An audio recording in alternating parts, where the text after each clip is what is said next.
So really the only piece that isn't cutting out is this banner with peace on it. The rest of it is layered up on top of it afterwards. And I think that seems fairly right now.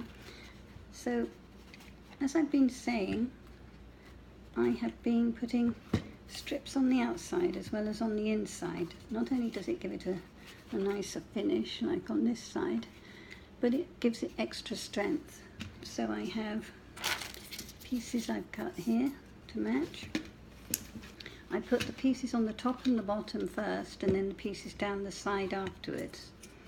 So I've got a piece to go on here.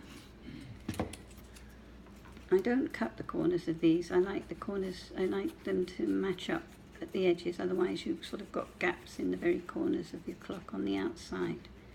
So I don't do that. So we've got a piece here. There. You know what I just dropped, but I'll find it in a minute.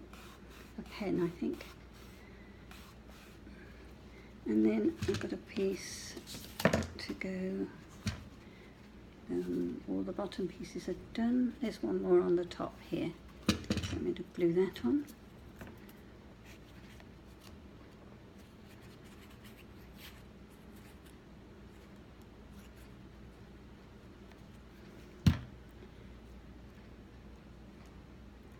And that goes there. You're not going to see those pieces anyway because they're going to be under the roof.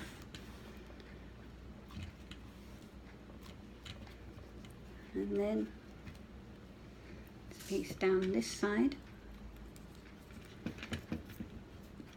And these are all the wood grained cardstock.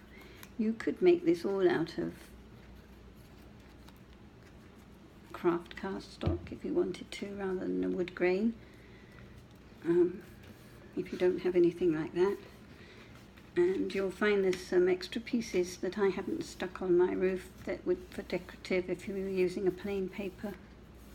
And you go in, you know, they're sort of triangular fretted pieces, and I didn't use those. They're sort of optional extras. So that's that. And also, I thought it would be quite nice if it looked like it had some little nails down it. I've got a piece missing for this side, and I'm going to have to put that on afterwards because I don't know where I put it. But anyway, I experimented a bit drawing little dots for nails, and I decided that the way I liked it best was when I used a silver Sharpie. And I'm not going to do them all now, I'm just going to show you what I did. I do silver Sharpie, make a little dot like that in the corner, and then I got this pen that I've just dropped, so excuse me a second.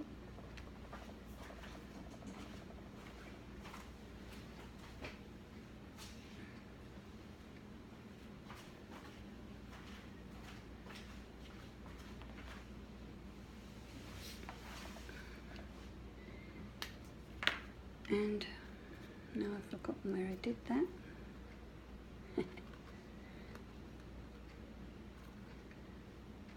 Oh, I'm upside down, that's why I can't find it. There we are, on that corner. And I'm going to draw a thin line, a thin ring round it to make it look like a little nail. If you can see that. There. And I will do that, I think at the top and the bottom, and maybe in the middle somewhere on all of those sides. But I'm not going to do that now, you'll see it all in the photographs afterwards. What else have I got to tell you? Well, the roof.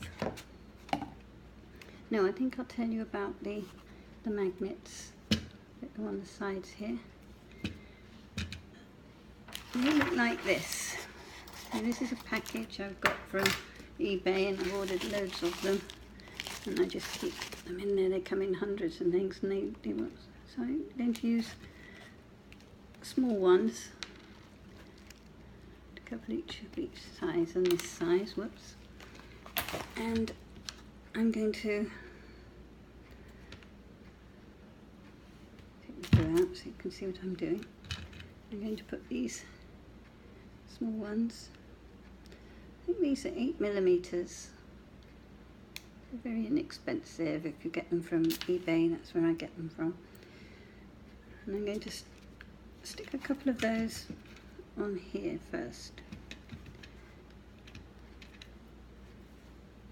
So about here and here, I think.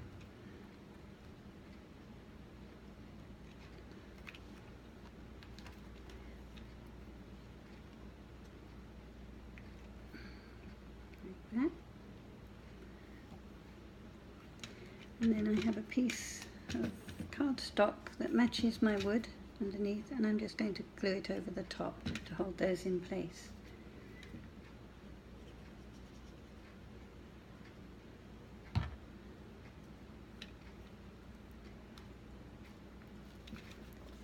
Like that, just about level with the door.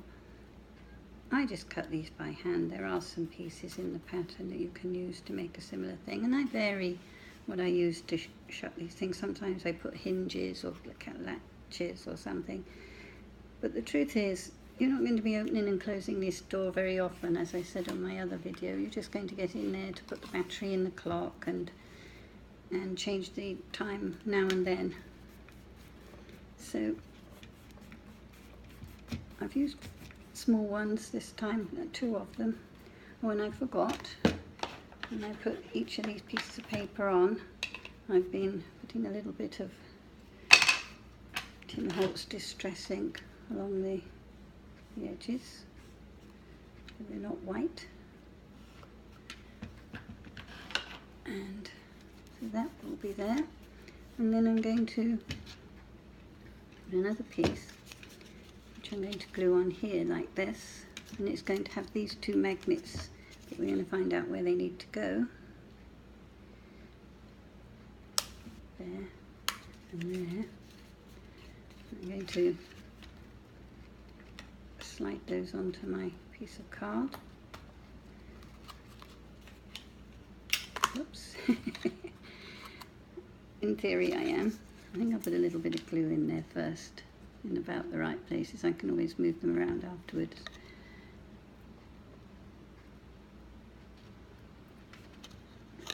Except I've got to get them the right way up. That's that one. I'm really getting in a mess now. And that one there. Right, and that is going to be the catch for my door. And I'm going to stick it either side of the door here, a bit near the magnets and a bit here. But before I do, I have this little tiny tassel I made. I made it from this Cricut faux leather, and I just cut 2-inch very thin pieces, and about 4 of them I think, and I bent them over. I wrapped them in a little bit of matching paper, and I put through the bottom, because there's a loop at the top, I put a piece of baker's twine, and I'm going to sandwich that in there just as decoration for my latch. So you push that down, let that dry a bit first. I think I want it just a little bit more over this way, just a tiny bit, there, more like that. And I'm going to put that in there. I'm going to let that stick a bit before I try and open and close the door. And that's going there.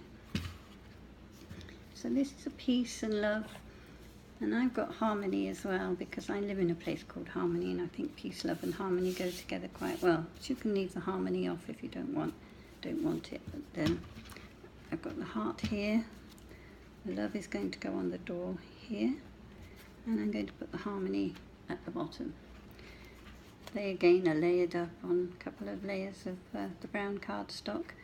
The £65 Recollections, and I've also distressed them a little bit with the Tim Holtz, what colour is that?